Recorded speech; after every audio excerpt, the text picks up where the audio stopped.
Rais, Katibu Mkuu, Mshauri Mkuu wa Chama, Mratibu Mkuu, Mweka Hazina Taifa, Afisa Miradi Taifa na viongozi wote wa mkoa na wilaya na wapishwa wote.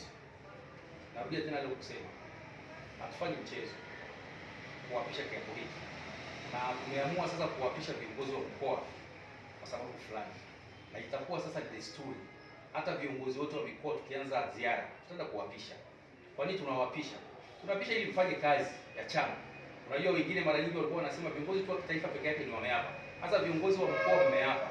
Mimi niwaombe kabisa viongozi wangu ambao mmeapa leo, hao yaliyotokea sitegemei tena kama yatatokea. Na narudia tena kusema, mchungaji, ndio mwenyekiti, nakuheshimu sana mzee. Zamana uliopewa kwenye chama mkoa, nategemea ukafanya yaliyo mema. Narudia tena leo kusema, na naamini mkoa utaendelea kunyoka zaidi na zaidi. Na nataka mkoa wa Arusha uwe mfano katika mikoa yote.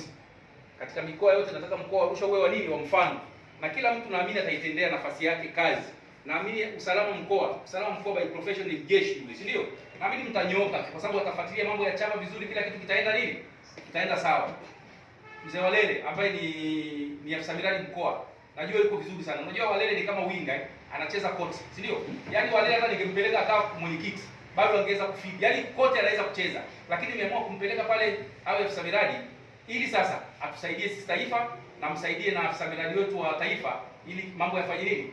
Yaende vizuri. Na wale wote ambao wanakuwa hawawi kwenye vikao, katibu mkoa huko hapa, mwenyekiti huko hapa, niombe kabisa wale ambao wanakuwa hawahudhurii vikao vitatu mtu hajahudhuria, umtoe kwenye chama.